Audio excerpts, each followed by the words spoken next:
नमस्कार दोस्तों, मैं जेके मौर्य स्वागत करता हूं आप लोगों का लाड बग्गा इंस्टीट्यूट के ऑनलाइन प्लेटफॉर्म पर। दोस्तों, आज हम लोग डिस्कस करने वाले हैं उत्तर प्रदेश लोक सेवा आयोग द्वारा आयोजित राजकीय इंटर कॉलेज प्रवक्ता परीक्षा 2017 का के सामान्य अध्ययन के क्वेश्चंस का, जीएस के क्वेश्चंस का। ये एग्ज़ाम अभी लेटेस्ट हुआ है। ये 23/9/2018 को हुआ है। ये एग्ज़ाम 23/9/2018 को। तो जीआईसी का सबसे लेटेस्ट पेपर यही है। तो इसको हम लोग देखते हैं और इससे आपको पता चलेगा कि जीएस के किस तरह से क्वेश्चन पूछे जाते हैं आपके एग्ज़ाम में। तो चलिए, पहला क्वेश्चन जो पूछा गया था, स्वतंत्रता के पूर्व के दिनों में प्रारंभ में किसने संविधान निर्मात्री सभा का विचार प्रस्तुत किया था? पहला ऑप्शन है एम.एन. राय, बी.आर. अम्बेडकर, एनी बेसेंट या फिर जवाहरलाल नेहरू।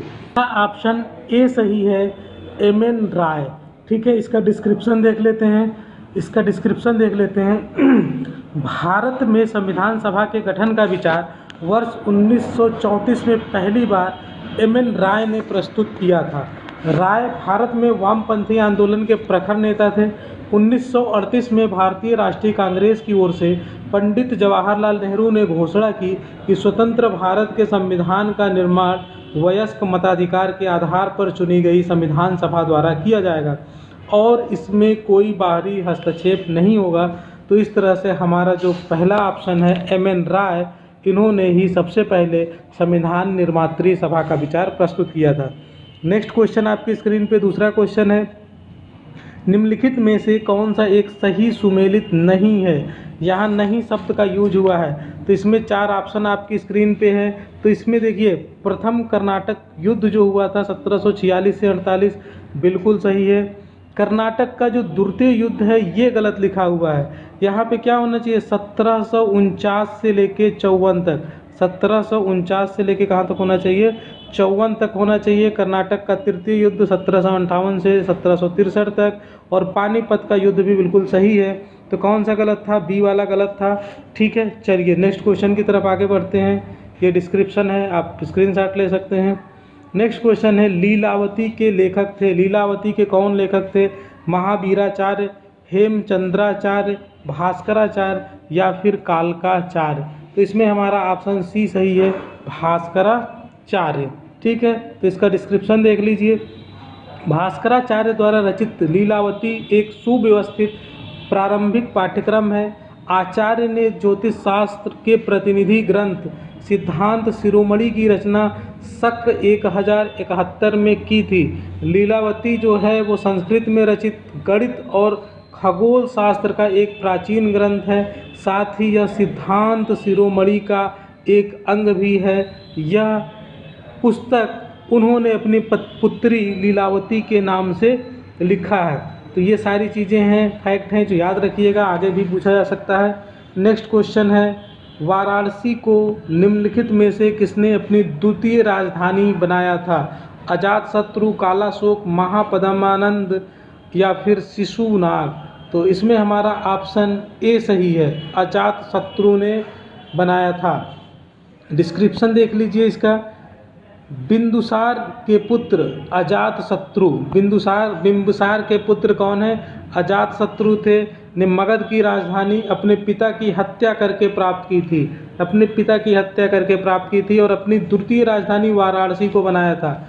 अपने पिता के समान ही उसने भी साम्राज्य विस्तार की नीति को अपनाया और साम्राज्य की सीमाओं को चरमोत्कर्ष तक पहुंचाया। अजातशत्रु ने अंग, बिचवी, वज्जी, कौशल, काशी जनपदों को अपने राज्य में मिलाकर एक विशाल साम्राज्य स्थापित किया।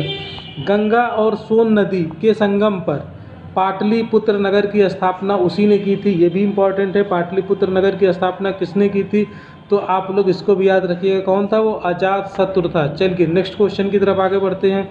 एका आंदोलन का प्रारंभ किया गया था। एका आंदोलन का प्रारंभ महाराष्ट्र के किसानों द्वारा, बंगाल के किसानों द्वारा, पंजाब के किसानों द्वारा या उत्तर प्रदेश के हरदोई, बाराबंकी एवं अन्य स्थानों के किसानों द्वारा। तो इसमें हमारा ऑप्शन डी सही है, उत्तर प्रदेश के हरदोई, बाराबंकी तथा अन्य स्थानों के किसानों के द्वारा किया गया था।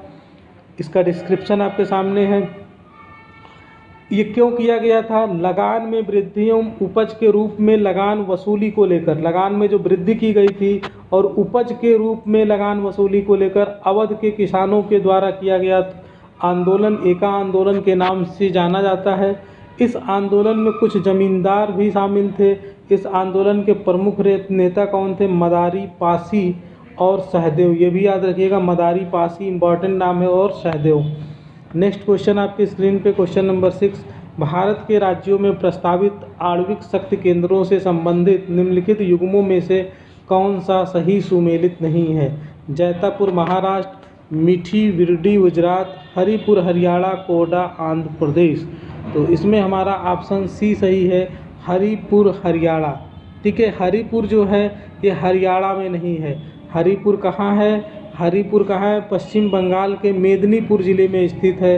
ये परमाणु संयंत्र है, परमाणु ऊर्जा संयंत्र है। यह रूस के सहयोग से स्थापित होने वाला परमाणु संयंत्र है। नेक्स्ट क्वेश्चन है, निम्नलिखित में से कौन सा द्वीप अपने लवण पटल संसाधनों के लिए जाना जाता है? देखिए ज्योग्राफी का क्वेश्चन आ गया। ऑप्शन है आइल ऑफ मैन, सेंट मार्टिन द्वीप, नॉरफॉक द्वीप या फिर परासल द्वीप। तो इसमें हमारा ऑप्शन बी सही है, सेंट मार्टिन द्वीप। सेंट मार्टिन द्वीप कहाँ है दोस्तों? उत्तर पूर्वी कैरिबियन सागर में स्थित है और इस द्वीप को नवंबर 1943 को क्रिस्टोफर कोलंबस ने खोजा था। क्रिस्टोफर कोलंबस ने कब खोजा था? 1493 में खोजा था। इस द्वीप का जो दक्षिणी हिस्सा है अपने तटीय लैगून और लवण पटल संसाधनों के लिए प्रसिद्ध है। नेक्स्ट क्वेश्चन है क्वेश्चन नंबर 8, निम्नलिखित में से कौन सी नदी भ्रंश घाटी से होकर प्रवाहित होती है? भ्रंश घाटी से होकर कौन सी नदी प्रवाहित होती है? तापी है, कृष्णा, महानदी या फिर गोदावरी। तो इसमें हमारा ऑप्शन ए सही है। इसमें हमारा ऑप्शन ए सही है। तापी नदी जो है भ्रंश घाटी से होकर प्रवाहित होने वाली पश्चिमी भारत की नदी है।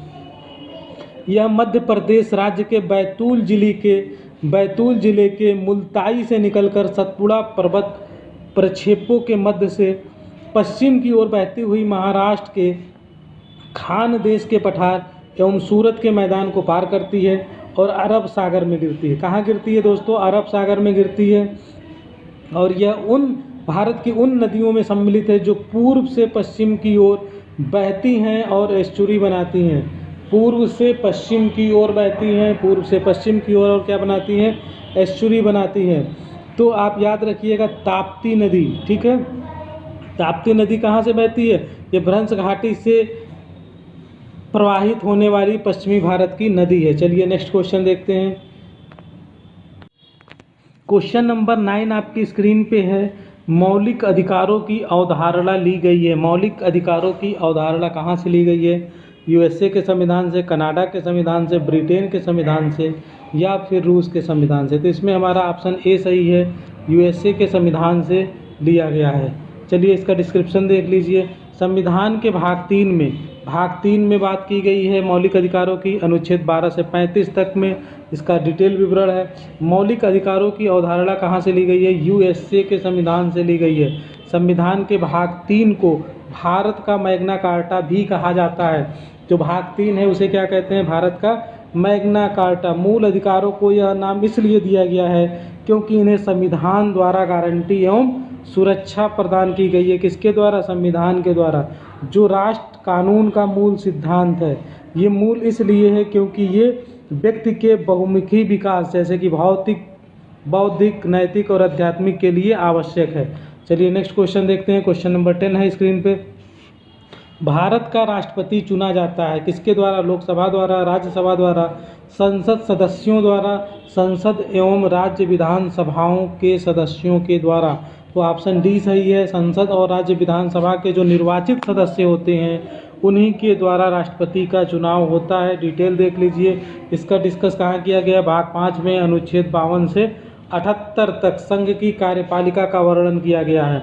ठीक है, तो इसमें कौन कौन से लोग शामिल होते हैं? संसद के दोनों सदनों के निर्वाचित सदस्य होने चाहिए, राज्य विधानसभा के निर्वाचित सदस्य होने चाहिए, केंद्र शासित प्रदेशों जैसे दिल्ली है, पुदुचेरी है, जम्मू है, जम्मू कश्मीर है, इन विधानसभाओं के निर्वाचित सदस्य भी शामिल होंगे, क्योंकि अब जम्मू और कश्मीर क्या बन गया, यूटी बन गया है। तो चूँकि आपका जम्मू कश्मीर यूटी बन गया है, तो अब उसके भी निर्वाचित सदस्य शामिल होंगे। चलिए नेक्स्ट क्वेश्चन नंबर 11 आपकी स्क्रीन पे है। निम्नलिखित में से कौन सा अनुच्छेद राज्य सरकार को ग्राम पंचायतों का गठन करने के लिए निर्देशित करता है? तो ये किस में लिया गया है? संविधान के भाग 4, मैंने कल ही आज ही डिस्कस किया था, पार्ट 4 में जो डीपीएसपी दिया गया है, डीपीएसपी इसके अनुच्छेद 40 में राज्य सरकार को ग्राम पंचायतों के गठन करने के लिए निर्देशित किया गया है। ठीक है, चलिए नेक्स्ट क्वेश्चन की तरफ आगे बढ़ते हैं। नेक्स्ट क्वेश्चन है, और ये कब जोड़ा गया है? 73वें संविधान संशोधन अधिनियम 1992 के द्वारा भारत के संविधान में एक नया खंड कौन सा जोड़ा गया है? 9 जोड़ा गया है, जिसे पंचायतें के नाम से उल्लिखित कर इसे संवैधानिक दर्जा प्रदान किया गया है। नेक्स्ट क्वेश्चन है, निम्नलिखित में से कौन सा विषय जनसंख्या एवं मानव समुदायों के महत्वपूर्ण आंकड़ों के अध्ययन से संबंधित है? तो इसमें ऑप्शन है पारिस्थितिक विज्ञान, दूसरा है आनुवांशिकी, तीसरा है जनांकिकी और चौथा है वायरस विज्ञान। तो इसमें हमारा ऑप्शन सी सही है। क्वेश्चन नंबर 13 आपकी स्क्रीन पे है। 31 अक्टूबर 2017 को विश्व बैंक द्वारा प्रकाशित कारोबार सुगमता रिपोर्ट में भारत को किस स्थान पर रखा गया है? तो ये करंट अफेयर्स का क्वेश्चन है। देखिए, इस तरह से करंट अफेयर के भी कुछ क्वेश्चन आपसे पूछे जाएंगे। जो रिपोर्ट प्रकाशित होती है उससे संबंधित या और भी बहुत सारे जो नेशनल या इंटरनेशनल लेवल के इम्पोर्टेंट न्यूज होती हैं। तो इसमें अगर उस समय की आप बात करें 2017 की, तो उस समय 100वीं रैंक पे था इसमें। ठीक है, लेकिन अब आपको इस समय 2020 ख़त्म हुआ है, 2021 चल रहा है, तो आप लोग 2021 का याद रखिएगा। चलिए ठीक है, नेक्स्ट क्वेश्चन देखते हैं। निम्नलिखित में से किसे 15वें वित्त आयोग का अध्यक्ष नामित किया गया था? ठीक है, एनके सिंह, शशिकांत दास, अशोक लवासा या फिर वाई.वी. रेड्डी। तो इसमें जो है एनके सिंह जी थे, जो 15वें वित्त आयोग के अध्यक्ष, इनको जो है नामित किया गया था। ठीक है, चलिए नेक्स्ट क्वेश्चन की तरफ आगे बढ़ते हैं, लेकिन इसका थोड़ा सा डिस्क्रिप्शन भी देख लीजिए आप लोग। ये 27 नवंबर 2017 को बनाए गए थे। ठीक है, ये योजना आयोग के पूर्व सदस्य थे।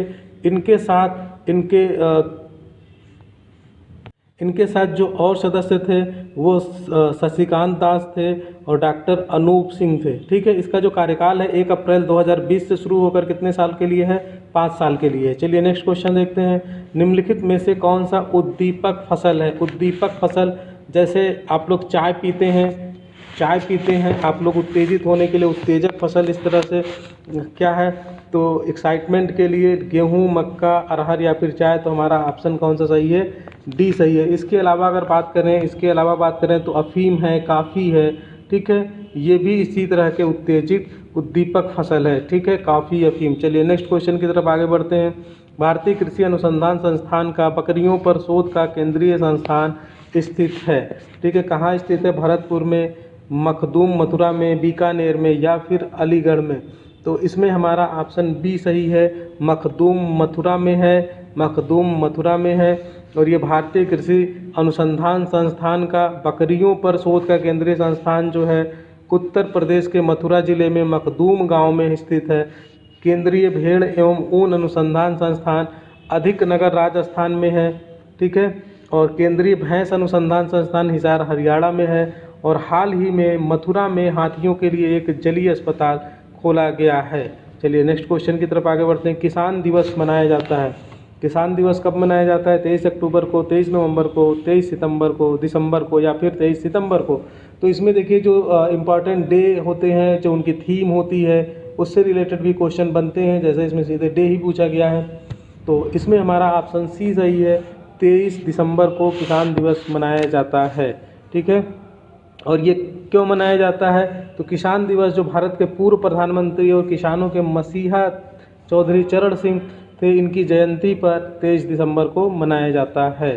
ठीक है, चलिए नेक्स्ट क्वेश्चन। भारतवर्ष में प्रथम कृषि विज्ञान केंद्र की स्थापना की गई थी।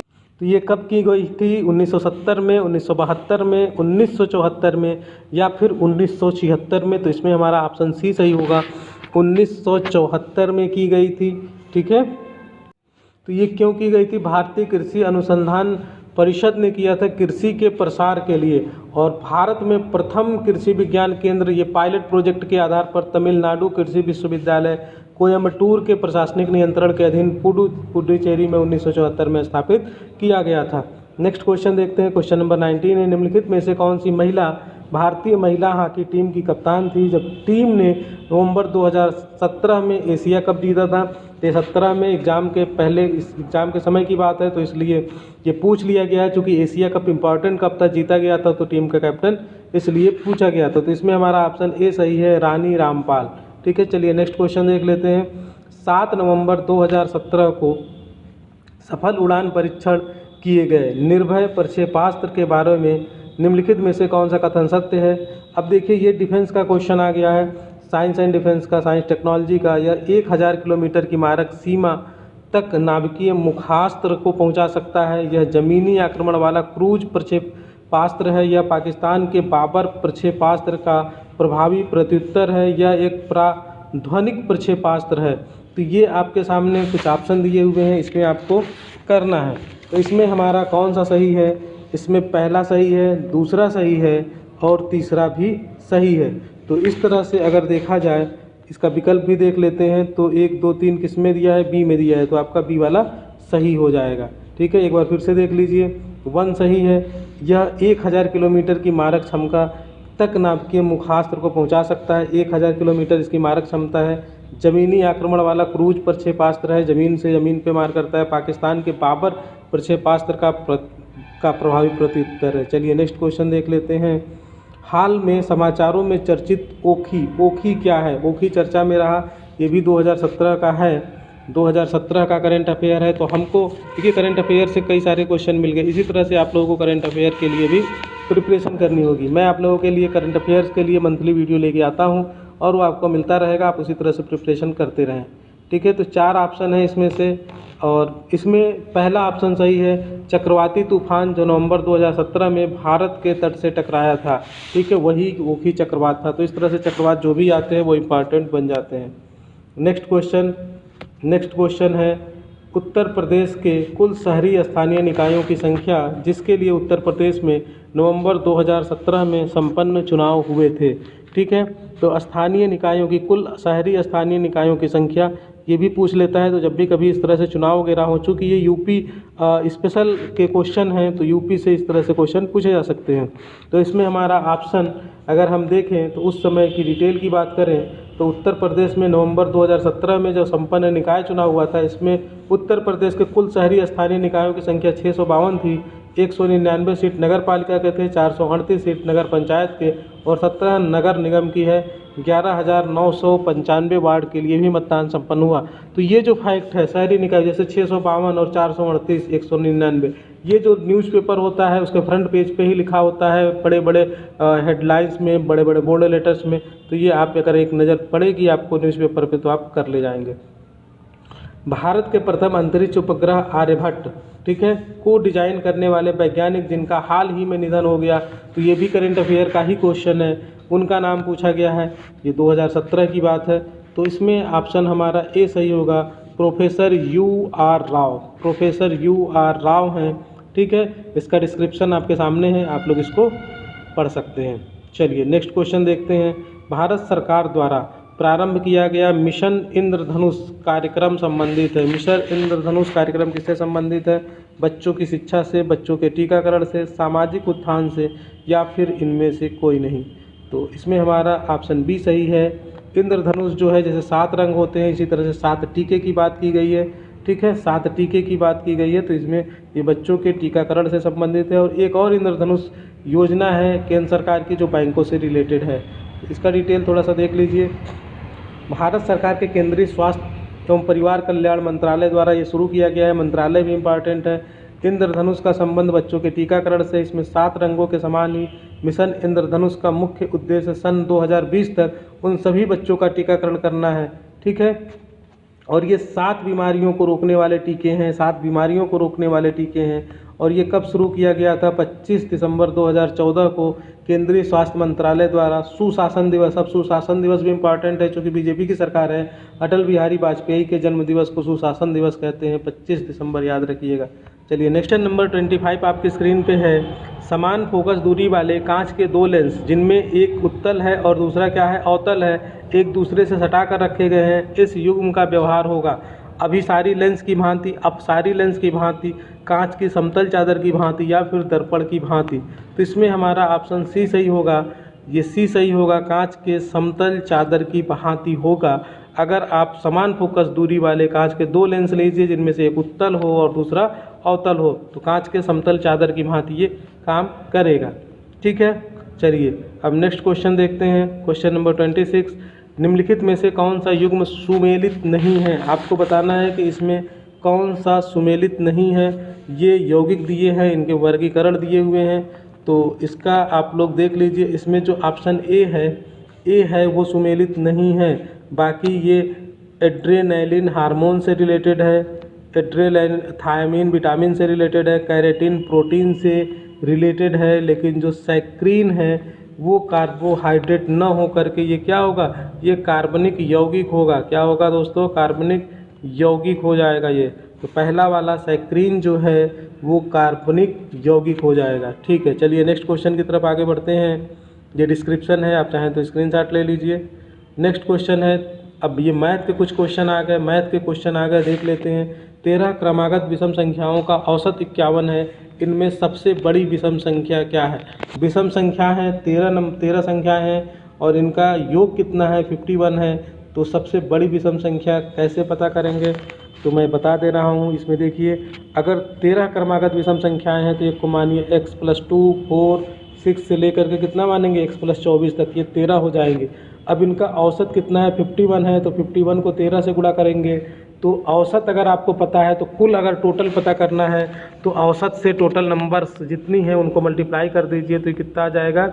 ये हो जाएगा आपका 663 आ जाएगा। ठीक है, और जब आप इसको अब जोड़ेंगे इन सभी को तो ये कितना आएगा? 13x + 156 बराबर 663 कर दीजिए तो 13x बराबर क्या हो जाएगा? 663 में से 156 इधर लाएंगे तो माइनस हो जाएगा, तो ये 507 आएगा और x की वैल्यू कितनी हो जाएगी? 507/63 तो 39 हो जाएगी। तो सबसे बड़ी विषम संख्या पता करनी है तो सबसे बड़ी वाली जो संख्या इसमें थी वो क्या थी? x+24 थी। ठीक है, तो आप क्या करेंगे? x+24, x की वैल्यू पता चल गई, 24 जोड़ दीजिए तो ये कितना आ जाएगा? 63 आ जाएगा। तो इसमें हमारा ऑप्शन 63 सही होगा। चलिए क्वेश्चन नंबर 28 देख लीजिए, आपकी स्क्रीन पे है। 1.8 मीटर लंबी एक ऊर्ध्वाधर छड़ जमीन पर 45 सेंटीमीटर की परछाई निरूपित करती है। उसी समय 6 मीटर ऊंचे एक स्तंभ की परछाई की लंबाई क्या होगी? तो ये एक तरह से देखा जाए तो आपका रेशियो का भी क्वेश्चन हो सकता है और ये आपका ट्रिग्नोमेट्री का क्वेश्चन है। ठीक है, हाइट एंड डिस्टेंस का। तो इसका डिटेल आपको मैं दिखा दे रहा हूँ, ये देख लीजिए आप लोग सॉल्यूशन इसका। देखिए इसमें क्या होता है कि जो परछाई बनती है, अगर सेम टाइम की बात करें तो अगर ये कोई छड़ हो और इसकी अगर कोई परछाई बनेगी तो इसका जो रेशियो होगा ना परछाई का और इसकी लंबाई का, वो आप उसी समय अगर आप कोई छोटी या बड़ी स्तंभ लेते हैं उसका जो रेशियो होगा दोनों का रेशियो समान होगा। तो उसी फार्मूले का, उसी सिस्टम, इसी कॉन्सेप्ट का यूज़ करते हुए आप इसको सॉल्व करेंगे। तो पहले छड़ की वास्तविक लंबाई 1.8 मीटर है, इसको सेंटीमीटर में चेंज कर लिया गया। इसकी परछाई कितनी है? 45 सेंटीमीटर है। रेशियो हमेशा निकालते हैं तो दोनों एक ही यूनिट में होना चाहिए। एक मीटर है तो दूसरा सेंटीमीटर नहीं, अगर इसको भी सेंटीमीटर बदलिए और इसको भी सेंटीमीटर, दोनों सेम यूनिट। तो अगर आप इसका रेशियो लेंगे तो 4:1 आ जाएगा। उसी तरह से आप दूसरे छड़ की लंबाई देख लीजिए, उसका भी रेशियो 4.1 ही आएगा क्योंकि टाइमिंग सेम है।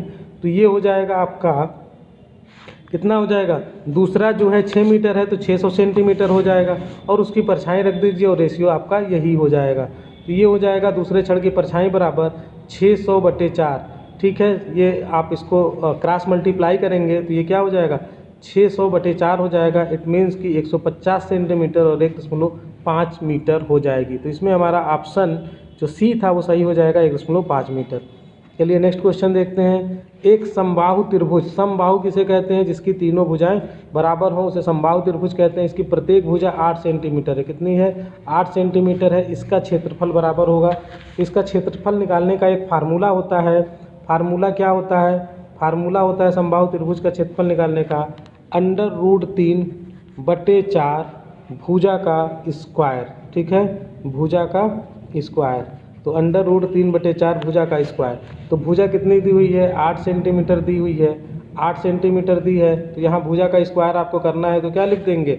8 का स्क्वायर लिख देंगे। जब आप इसको सॉल्व करेंगे तो 4 दूनी 8, 1 8 2 आएगा, 2 8 16। तो ये कितना हो जाएगा आपका? 16√3 हो जाएगा। इसको सॉल्व कर लीजिएगा, 16√3 इसका आंसर हो जाएगा। फार्मूला होता है √3/4 भुजा का स्क्वायर। चलिए क्वेश्चन नंबर 30 देखते हैं। चलिए ये डिस्क्रिप्शन में मिल गया आपको, √3/4 भुजा का स्क्वायर। तो √3/4 भुजा की जगह पे 8 का स्क्वायर लिखेंगे, 64 होगा। 4 से 64 को काटेंगे 16 होगा, तो 16√3 आंसर हो जाएगा। क्वेश्चन नंबर 30 देख लेते हैं। क्वेश्चन नंबर 30 है, जब संख्या n को 6 से विभाजित किया जाता है तो शेषफल 4 आता है।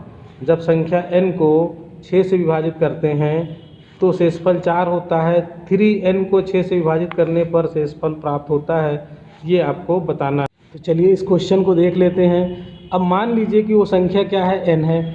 n है, भाजक किससे भाग किया जा रहा है? 6 से भाग कर रहे हैं, क्वेश्चन में दिया है। तो शेषफल कितना आता है? 4 आता है। तो ये फार्मूला होता है भाज्य बराबर भाजक गुणे भागफल प्लस शेषफल।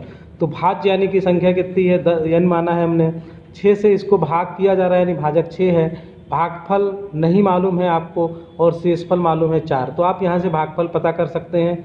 इसको पक्षांतर कर लीजिए तो 4 को उधर ले जाएंगे तो n-4 होगा और 6 को नीचे ले जाएंगे तो बटे 6 हो जाएगा। अब देखिए n का मान 4 से बड़ा होगा। n का मान हमेशा 4 से बड़ा होगा, तभी तो इसमें से इसको घटाएंगे और कुछ ऐसा संख्या आएगा जो कि 6 से कट जाए। तो अब ये ऊपर वाला कम से कम कितना होना चाहिए? 6 होना चाहिए, तो तभी ये कट पाएगा। तभी, क्योंकि भागफल जो होता है एक पूर्ण संख्या होती है। तो अगर आप n बराबर 10 लिखते हैं तो 10 - 4 6 होगा। n को अगर आप 10 मानते हैं तो 10 - 4 6 होगा और 6 से 6 कटेगा तो 1 आ जाएगा। इट मीन्स कि n की वैल्यू कितनी हो गई? n की वैल्यू हो गई 10। तो अब 3n को पूछ रहा है कि अगर 3n को 6 से विभाजित करें तो कितना आएगा?